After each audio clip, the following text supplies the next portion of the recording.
moçadinha, beleza? Estamos aqui para mais uma aula aqui com o tio Jailton. Então, turminha, olha só. O nosso assunto desta semana será sobre narrativa de texto ficcional e narrativa de texto não ficcional. O que é que eu quero dizer com isso? É que a partir desta aula nós vamos conhecer a diferença entre um texto, seja ele escrito ou oral, ou até mesmo uma narrativa fílmica, não é? Ou uma novela, por exemplo, né? De que forma essas narrativas, não é? Elas são caracterizadas, não é? Há diferença, por exemplo, entre narrativa ficcional e narrativa não ficcional? Então, nessa aula nós vamos conhecer isso aí, tá ok? Então, essa será a nossa primeira parte, né? Será a nossa primeira aula sobre isso aí.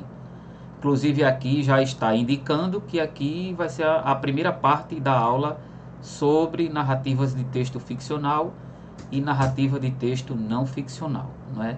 Então, para início de conversa, não é? O que é que seria narrar? Narrar nada mais nada menos é que contar uma história, né? Contar uma narrativa a partir de algum acontecimento, né? De alguma ação, né? Um fato ocorrido. E aí essa ação, não é? Ela pode se caracterizar como narrativa ficcional ou como narrativa não ficcional. Essa narrativa ela ocorre num determinado espaço de tempo e também de espaço físico, não é? Ou seja, onde as coisas ocorrem ali naquele momento.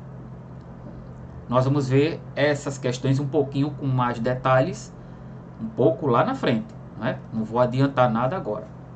Mas a princípio é isso que se entende do que é narrar, né? Do que é contar uma história. Isso aí é em linhas gerais, ok? Mas então a gente começa então por narrativa de texto não ficcional. Então olha só, aqui, não é, de cara vocês estão vendo algumas figuras, né, que eu coloquei aqui. Dentre elas, o diário de Anne Frank, não é? E a imagem de uma notícia de jornal. Então, justamente aqui já estão dois exemplos, não é, de texto não ficcional. Narrativa de texto não ficcional. O que é que se entende por isso? É que a narrativa de texto não ficcional, não é, ou como pode também ser dita, narrativa real, ela conta os fatos reais, ou seja, aqueles fatos que realmente aconteceram, não é? E as pessoas envolvidas ali, naquela história, são pessoas reais. As pessoas existem ou existiram. Então, por isso que se diz que é uma narrativa real. Então, essa narrativa ela limita-se a mostrar realmente como as coisas aconteceram.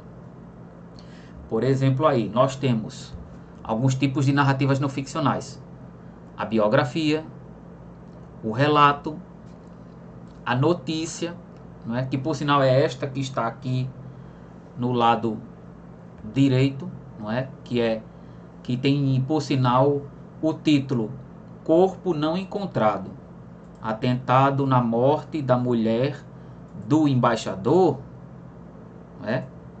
Então, isso aí é uma notícia, né? Que de fato aconteceu. Só não sei que mulher foi essa e que embaixador foi esse. Mas isso aí é uma narrativa não ficcional, porque vai contar um fato, não é? Que foi verídico. Aí nós temos aí outro tipo de narrativa, que é o artigo. Aí tem a reportagem também, tem a própria história, não é? A própria história que narra aí os fatos relacionados a tudo que acontece no mundo, né? Primeira Guerra Mundial, Segunda Guerra Mundial, né? A própria história do Brasil aí, que vocês já estudaram aí desde o 6º ano, estudaram também no ano passado, no 7º ano, e agora estão vendo história do Brasil e história mundial aí no 8º ano. E temos aí também o diário, né? E ainda uma infinidade de textos não ficcionais. Então, no caso aí, ó, o diário de Anne Frank, não é? Ele é um relato do que essa menina viveu durante a Segunda Guerra Mundial. As coisas que ela presenciou, que ela viu, né, que ela sofreu, não é, nos campos de concentração dos alemães na época da Segunda Guerra Mundial. E toda essa história dela, que foi de fato verídica, né? E ela sempre anotava em um diário que ela tinha, que era muito comum naquela época, as meninas, as adolescentes terem um diário para poder registrar as coisas do dia a dia, não é? Fossem elas importantes ou não. E aí Anne Frank, ao sofrer tudo o que sofreu na guerra, ela registrava isso, né? A morte de amigos, de familiares, não é? E isso tudo, não é, virou um diário. Não é? Todo esse relato, essa experiência verídica dela virou um diário, que foi dado o nome de O Diário de Anne Frank, né? Até porque foi escrito realmente, né, em um diário. Mas ele está aí, ó, dentro de narrativas de texto não ficcional. Embora seja um livro, mas ele é um livro que conta uma história verídica, uma narrativa verídica, não é? A personagem aqui, que é justamente a própria Anne Frank, ela está contando as coisas que aconteceram com ela e com pessoas da família dela e até amigos, certo? Então até aí tranquilo essa questão de texto não ficcional, né? Passando mais adiante, a gente chega agora às narrativas de texto ficcional. E aqui de cara vocês já estão vendo uma imagem bem bonitinha do famoso filme de Titanic, que por sinal eu sou um apaixonado por esse filme de Titanic, não é? Já assisti várias vezes, não me canso de assistir, tanto por conta da dramaticidade, quanto por questão do próprio romance, né, que tem no filme, que é bastante intrigante, e a história trágica mesmo do transatlântico, né, que foi construído aí no início do século XX, né, e que naufragou em 1912, abril de 1912. E se não me falha a memória, foi no dia 14, se eu não me engano, 14 de abril de 1912. Só assistindo o filme realmente, ou lendo a história verídica para poder ter certeza, mas eu acredito que foi dia 14 mesmo, né? O navio só teve 4 dias desde a sua inauguração, não é, até chegar a bater no iceberg, foram 4 dias. E aí, como é que se dá essa narrativa ficcional, né, ou fictícia, né? Ela tem esse nome porque ela cria ou recria os fatos, ou seja, ela toma como ponto de partida algum elemento que é real, não é? Existe de fato, e recria aquele elemento dando um viés de ficção, ou transportando aquele aspecto que é real e colocando para ficção. Aí, ó, existe uma infinidade de filmes que nós poderíamos dar exemplos, né?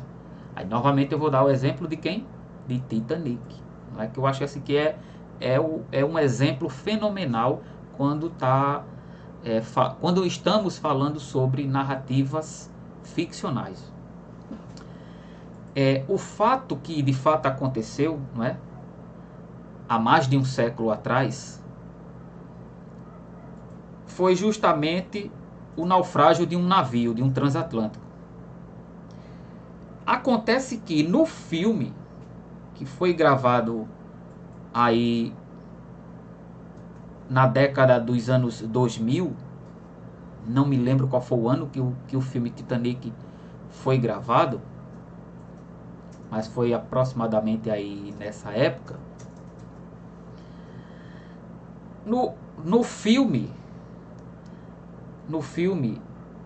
o telespectador ele se depara com o romance de um casal jovem, que é Rose e Jack, não é?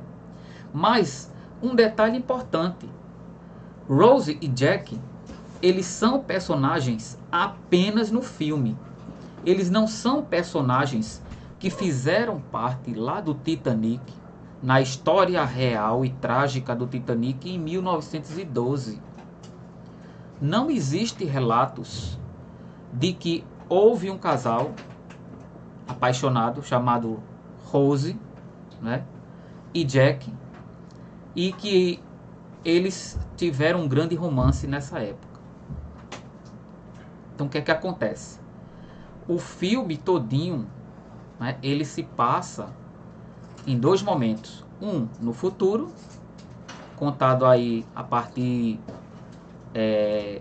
dos anos 2000, não é? Com os eventos dos anos 2000. O pessoal lá do navio que estava procurando o diamante, né? Aí já era mais ou menos época de 2000 e alguma coisa. E aí, ao saberem que existia uma sobrevivente do Titanic, eles trazem essa sobrevivente do navio para ouvir dela tudo o que aconteceu a respeito do navio, inclusive do suposto diamante que ela estava sabendo, né? Porque ela disse que ela era a pessoa que estava carregando o diamante no dia dos acontecimentos. Então, até aí, não é? Nós vemos aí a questão da ficção muito forte dentro desse filme, mas que foi o quê? Partindo aí de um evento que foi verdadeiro, não é? Um momento da história em que houve uma tragédia muito grande, né? Se diz até que foi a maior tragédia náutica de todos os tempos, não é? O desastre aí com o Titanic. Um outro exemplo que eu trago para vocês de narrativa não ficcional é justamente aqui, não é? Esse é um livro que tem por título A Metamorfose e foi escrito por Franz Kafka. O livro narra basicamente a história de um personagem que ele foi dormir e ao se acordar ele se deparou com seu corpo transformado em inseto, não é? Em um bicho gigante. E aí ele não conseguia nem sequer se levantar da cama por conta das muitas patas que existiam em seu corpo. E o tempo todo ele fica pensando em não sair do quarto porque ele não queria que as pessoas vissem ele daquele jeito. E ele não sabia como as pessoas iriam reagir ao vê-lo daquele jeito, transformado em um bicho, né, em um inseto. A história todinha se passa em um quarto, que é o quarto do personagem. E aí, né, não vou contar a história, né, vou deixar para que vocês se interessem e tentem encontrar aí o livro para poder ler a história, certo? Mas eu não vou contar a história para não estragar aí o prazer da leitura. Sobre ainda narrativas ficcionais, nós temos aí alguns exemplos, né? Nós temos aí o romance, nós temos a novela, o conto, a crônica, as fábulas, nós temos a parábola, nós temos o apólogo, a anedota e as lendas. Ainda tem outros exemplos, não é, que não foram contemplados aqui, para não ficar muito extenso, mas esses aqui foram os principais, não é, os que basicamente são mais conhecidos. Então, dentro da perspectiva de texto ficcional, há alguns elementos que compõem essa narrativa. Por exemplo, nós temos aí o foco narrativo.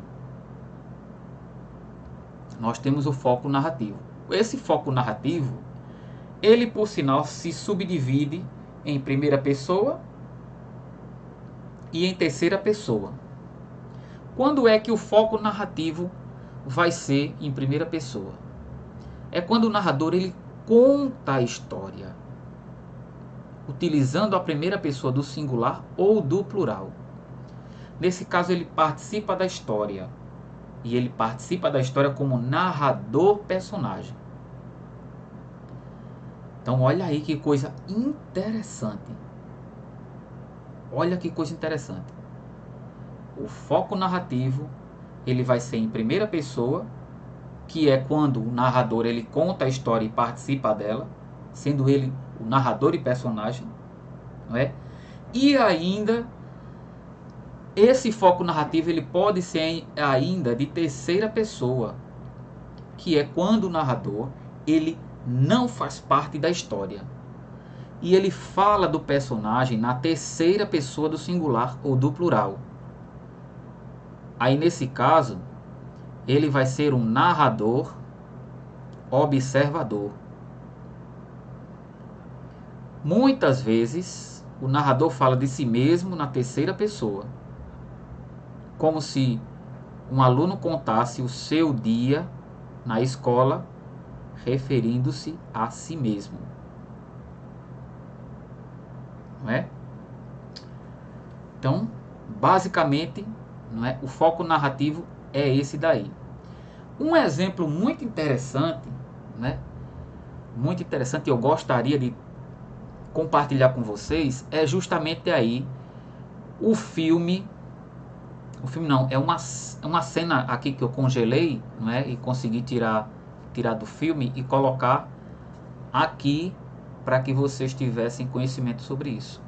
Isso é uma cena do filme Memórias de uma Geisha, que foi gravado em 2005, né? Foi produzido em 2005, em que a atriz principal do filme, que é essa que está aqui, não é? Que vocês estão vendo aqui, ela narra a história dela já ela estando a uma certa idade, talvez até que ela estivesse narrando aos 70, 80 anos mais ou menos, né? Porque quando ela começa a narrar, então, para quem está ouvindo, né?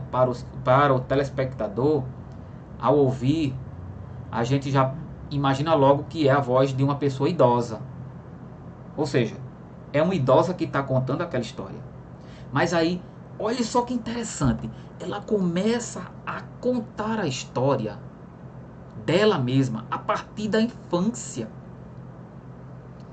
A partir da infância.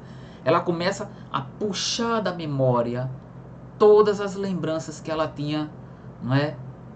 Desde lá, aquele primeiro momento mais marcante na vida dela, até aquele exato momento que ela está contando a história.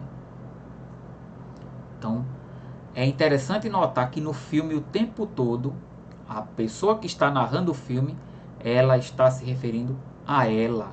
E ela está narrando em primeira pessoa. Primeira pessoa. Não é? Não sei se o filme está disponível aí no YouTube, né? Mas seria interessante procurar, né? Colocar lá Memórias de uma Geisha e tentar assistir ao filme, né? Recomendo para vocês que vocês assistam esse filme. Agora a gente chega aqui ao segundo elemento dessa nossa narrativa, ou melhor, dessa estrutura da narrativa, né? Da narrativa ficcional, que são basicamente o quê? Os personagens, né? Então eu tenho 4 categorias de personagens. 4. A primeira é o protagonista, chamado de protagonista, que é o personagem principal das narrativas ficcionais, não é? Ele é visto como o herói, não é? Na narrativa escrita, no caso, por exemplo, um livro, um conto, né? Ele é visto como o herói. Em muitos dos casos, ele é visto como o herói. E aí, uma outra categoria de personagem é o antagonista, que é justamente o personagem que vai tentar manipular todos os artífices para prejudicar a vida do protagonista. Isso acontece muito nas novelas, não é? Tá aqui, por exemplo, para vocês, o exemplo aqui de uma personagem principal na novela, que era Pereirão, na novela Fina Estampa, não é? E a personagem, ela na novela, né, ela é interpretada pela atriz Lília Cabral. Mas aqui ela tá no personagem de Pereirão. Para quem assistiu a novela vai se lembrar muito bem, né? E aqui está justamente a antagonista, que era o quê? Cristina, não é? Cristina, que era justamente a vilã da novela. Ela é a antagonista. Era ela que fazia todas as investidas contra a vida de Pereirão, para prejudicar a mulher, né? Então, olha aí, não é? Que interessante isso aí. Isso acontece muito nas novelas, nos filmes, isso acontece muito, nos romances, né? Isso acontece muito também. Depois vem o coadjuvante, não é? Que é um personagem secundário, não é? Ele não tem tanta importância dentro da narrativa, mas ele tem ainda lá uma pequena importância, não é? Geralmente o coadjuvante é aquele personagem que está ali ligado, seja ao protagonista, seja ligado ao antagonista, né? Geralmente, por exemplo, nas novelas, né, são o que? São os familiares ali, não é? Um amigo ali do personagem principal. Então esse é o coadjuvante, não é? E o figurante é justamente aquele personagem que está ali para compor a história, mas ele não fala, ele nunca tem uma fala sequer na novela, não é? Ou no filme, por exemplo, né? No filme ele não tem nenhuma fala, nem nada. Ele não tem nenhuma participação, menor que seja, assim, que seja especial, ele não tem. Ele está ali só para poder compor a cena. Então esse é o figurante. Não é? Agora a gente passa para o narrador. Eu tenho aí 3 tipos de narrador. Eu tenho o narrador personagem, eu tenho o narrador observador e o narrador onisciente. Qual é a diferença entre os 3? O narrador personagem é aquele que faz parte da história, não é? E por isso mesmo ele relata os fatos em primeira pessoa. É o narrador que está dentro da história, não é? Já o observador, ele é o narrador que fica distante dos fatos. Ele observa do ponto de vista de quem está fora da história e está apenas observando os fatos e contando como tudo está acontecendo. Ele não participa da história. Ele só narra, só conta. Já o narrador onisciente, esse daí é o champa. Esse aí, ele é o narrador que conhece tudo das personagens. Tudo. Ele conhece os pensamentos, os sentimentos, as emoções, os anseios, os desejos. Tudo ele conhece das personagens. Então ele é o narrador onisciente. É o narrador que tem conhecimento ali de tudo sobre as personagens. Não é? Por fim, nós temos agora o tempo. Não é? O tempo. O tempo aqui, nós temos 2 tipos de tempo, que é o tempo cronológico e o tempo psicológico. O tempo cronológico refere-se a uma sequência das ações dentro de uma linha de tempo. Por exemplo, o fato que aconteceu de manhã, à tarde, à noite, durante a madrugada. Uma palavrinha que remeta, por exemplo, mais cedo ele se levantou e foi trabalhar. Então, ó, mais cedo dá a entender o quê? Uma determinada hora da manhã, não é?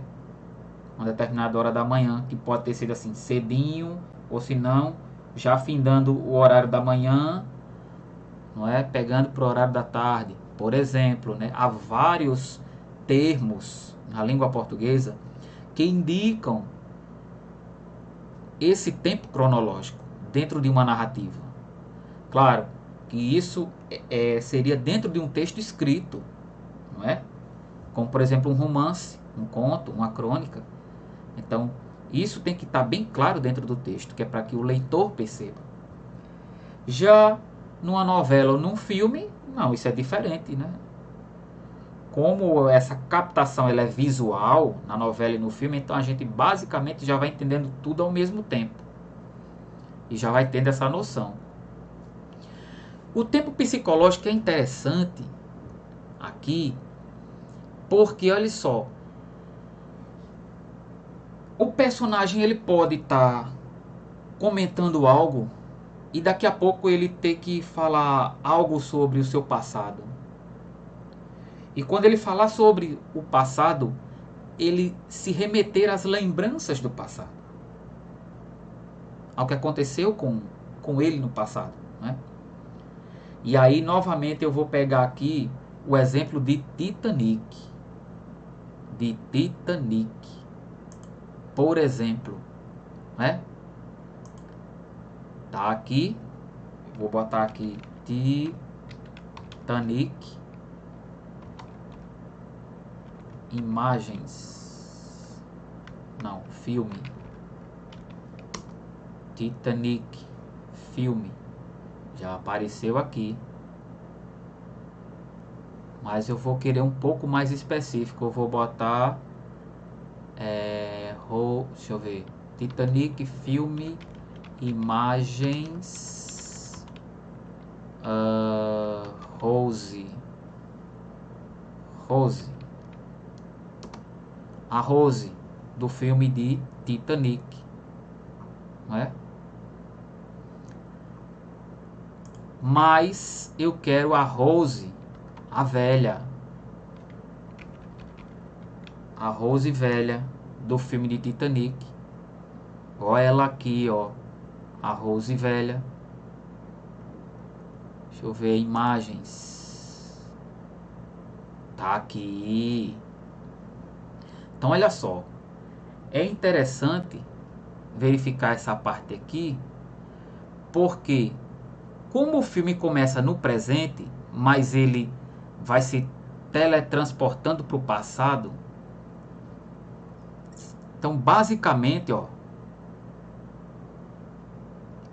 nessa cena aqui que eu estou mostrando aqui para vocês, é justamente o momento que ela está começando a lembrar do passado e contar.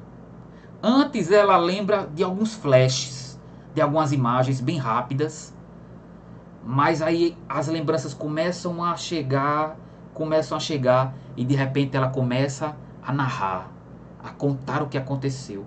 Mas aí ó, ela começa a rememorar tudo lá do passado, para poder contar no presente. Então isso aí é o tempo psicológico, não é? Uma característica aí do tempo psicológico presente em Titanic. Olha só que massa. Cara, esse filme é fantástico. Fantástico para dar exemplos assim, né? E aí, né, voltando para cá, é interessante notar que o tempo psicológico, melhor, no tempo psicológico, o personagem ou o narrador vai à infância e avança a velhice em segundos, não é? aqui, ó. Isso é muito interessante, né? No tempo psicológico, o personagem ou o narrador, ele vai da infância à velhice. Questão de segundos, né? E aí esse tempo psicológico, né? Ele é o tempo da imaginação, do sonho, da lembrança, da saudade, né? É muito, muito massa, cara, muito massa, né? Então aqui está a imagem, por exemplo, do tempo cronológico, né? Cronológico, que é o tempo que vai passando. O tempo vai passando numa linha, né? Numa linha temporal, seguindo o calendário, né? Aqui já é o tempo psicológico, é o tempo dos sonhos, né? As coisas não acontecem aqui no tempo cronológico. Isso aqui é um quadro de um pintor espanhol, não é? Acredito que vocês já conheçam, através aí dos trabalhos do professor Eduardo, né? Então, se alguém quiser saber quem é esse pintor espanhol, vai ter que perguntar ao professor Eduardo. Claro que eu sei, né? Mas eu não vou dizer para vocês não. Mas eu vou dizer. Salvador Dalí. Salvador Dalí é o autor desse quadro aqui, tá certo? O nome do quadro é A Persistência da Memória. E por fim nós chegamos ao nosso último aspecto, nosso último elemento da narrativa ficcional, que é o espaço, não é?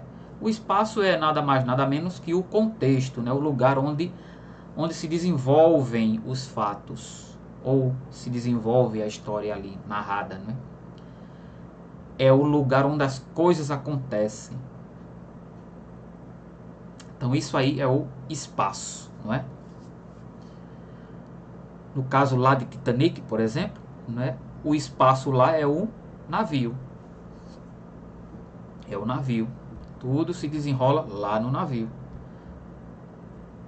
Claro que tem algumas coisas antes, né? Como por exemplo quando a velha ainda está na casa dela, então, né? Ali também se caracteriza como espaço também.